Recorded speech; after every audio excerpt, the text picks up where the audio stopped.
আসসালামু আলাইকুম। Manabzamin news room থেকে আপনাদের স্বাগত জানাচ্ছি। আমি সাজিদুল হক। আপনারা জানেন যে নিউজ রুমে আমরা খুব ব্যস্ত সময় কাটাচ্ছি, কারণ প্রায় প্রতিদিনই বড় বড় খবর আসছে এবং বড় বড় ঘটনা ঘটছে।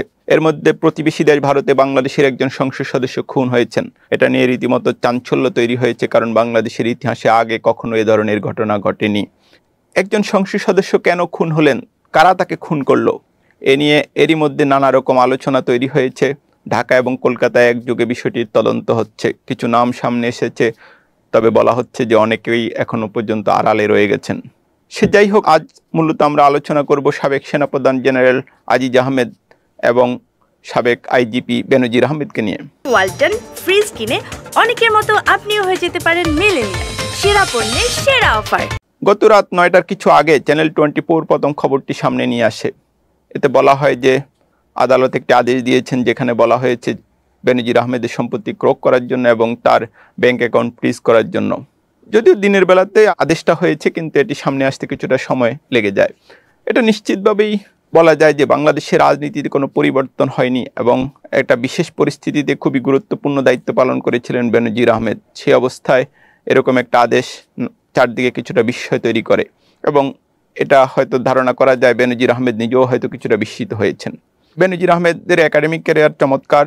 তিনি দেখতে সুন্দর, কথা বলতেনও সুন্দর, কিন্তু যেটা হচ্ছে আমার কখনো কখনো মনে হতো তিনি কথা বলেন বন্দুকের ভাষায়, যেটা হয়তো উপনিবেশিক আমলে মেনে নেওয়া গেলেও একটি স্বাধীন দেশে পুলিশ আমাদেরই বাহিনী, আমাদের ভাই বন্ধু সবাই এ বাহিনীতে কাজ করে, সেটা হয়তো অনেক ক্ষেত্রেই প্রশ্ন উঠতে পারে তার বক্তব্যের সেই ভাষা নিয়ে। সে যাই হোক, বেনজির আহমেদের বিরুদ্ধে যখন বিভিন্ন সংবাদ মাধ্যমে রিপোর্ট আসে এবং তার বিপুল সম্পত্তির বিষয়টি যখন সামনে আসে, তখন আসলে আমরা অনেকে হতবাক হয়েছি। একজন সরকারি কর্মকর্তা এত সম্পদের মালিক কিভাবে হলেন? যদিও তার স্ত্রী এবং কন্যাদের তিনি মালিক দেখিয়েছেন, কিন্তু এটা নিয়ে নানা রকম প্রশ্ন তৈরি হয়। একটা বড় প্রশ্ন হলো যে কেন বিষয়টি সামনে এলো। এটা ব্যবসায়িক দ্বন্দ্বের কথাও বলা হয়েছে, কিন্তু যেটা বোঝা যায় যে সুতায় কোথাও টান পড়েছে এবং চারদিকে দাবি উঠতে থাকে যে বেনজির আহমেদের এই সম্পদের বিষয় যেন অনুসন্ধান তদন্ত হয়। দুর্নীতি দমন কমিশন শুরুতে নীরব ছিল। একজন সংসদ সদস্যকে আমরা দেখলাম যে তিনি স্বতন্ত্র সংসদ সদস্য সুমন সাহেব, তিনি দুর্নীতি দমন কমিশনে আবেদন করলেন, ওদিকে আবার হাইকোর্টে রিট হলো। এক পর্যায়ে আমরা দুর্নীতি দমন কমিশনকে একটা অনুসন্ধানী টিম গঠন করতে দেখলাম বিষয়টি নিয়ে, এবং দুদকের আবেদনের প্রেক্ষিতেই আসলে আদালত আদেশ দিয়েছে। দুর্নীতি দমন কমিশনের আইনি এটা সিস্টেমটা আছে। দুদক আইন অনুযায়ী অনুসন্ধান হবে, অনুসন্ধানে যদি তার বিরুদ্ধে প্রমাণ পাওয়া যায় সেক্ষেত্রে মামলা হবে, তারপর তদন্ত হবে, চার্জশিট হবে। এটা দীর্ঘ প্রক্রিয়া এবং আইনের এই দীর্ঘ প্রক্রিয়া আসলে আমাদের মেনে নিতেই হবে। এটা সারা দুনিয়াতেই হয়তো এটাই একটা সিস্টেম। আরেকটা বিষয় মনে রাখা দরকার যে বেনজির সাহেবের বিরুদ্ধে যত অভিযোগই থাকুক, তারও কিন্তু ন্যায় বিচার পাওয়ার অধিকার আছে এবং আইনে আপনি সবসময় এটা মেনে নিতে হবে যে আইন যেন নিরপেক্ষভাবে প্রয়োগ হয় এবং এটা কারো বিরুদ্ধে অভিযোগ থাকলেই তো আর তিনি সঙ্গে সঙ্গে দোষী সাব্যস্ত হয়ে গেলেন না। কিন্তু বাংলাদেশের যে ইতিহাস, তাতে এটা সংশয় থেকেই যায় যে আইনের গতিতে চলবে কিনা, বেনজির সাহেবের বিরুদ্ধে যে অনুসন্ধান শুরু হয়েছে সেটা সঠিকভাবে এগোবে কিনা। এবং এই সব প্রশ্নর কোনো অযৌক্তিক প্রশ্ন নয়, কিন্তু যেটা একটা ভালো দিক হচ্ছে, একটু আগেও আমি যেটা দেখে আসলাম যে আওয়ামী লীগের সাধারণ সম্পাদক ওবায়দুল কাদের সাহেব যেটা বলেছেন যে কেউ দোষী সাব্যস্ত হলে সরকার তাকে রক্ষা করতে যাবে না, এবং সেটা সাবেক আইজিপি হোক, সাবেক সেনাপ্রধান হোক। তো বেনজির সাহেবের বিষয়ে এখন পর্যন্ত যেটা দেখা যাচ্ছে যে সংবাদ মাধ্যমে তার বিপুল সম্পত্তির বিষয়টি সামনে এসেছে। তিনি কিছু অভিযোগ অস্বীকার করেছিলেন, তার বিরুদ্ধে একটা অনুসন্ধান শুরু হয়েছে।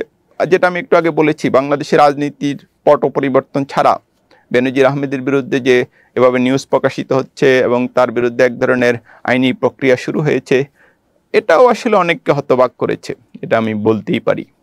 কিন্তু যেটা প্রশ্ন রয়ে গেছে এখনও, যে সেটা আসলে শেষ পর্যন্ত বেনজির সাহেবের ভাগ্যে কি রয়েছে।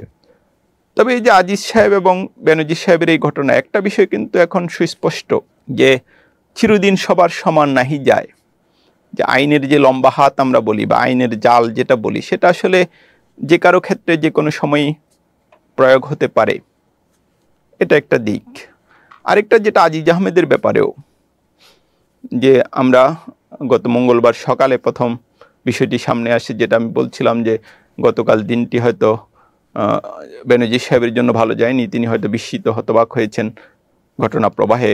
একই সঙ্গে একই রকমভাবে আজিজ আহমেদের জন্য আমাদের সাবেক সেনাপ্রধান মঙ্গলবার সকালটা হয়তো ভালো যায়নি, কারণ আমরা দেখেছি যে মার্কিন যুক্তরাষ্ট্র তার বিরুদ্ধে নিষেধাজ্ঞা দিয়েছে এবং সেখানে যেটা সুনির্দিষ্টভাবে কিছু অভিযোগ করা হয়েছে। একটা বলা হয়েছে যে তিনি তার ক্ষমতার অপব্যবহার, আর একটা দুর্নীতির অভিযোগ এসেছে এবং আজিজ সাহেব এটা স্বাভাবিকভাবে অস্বীকার করেছেন।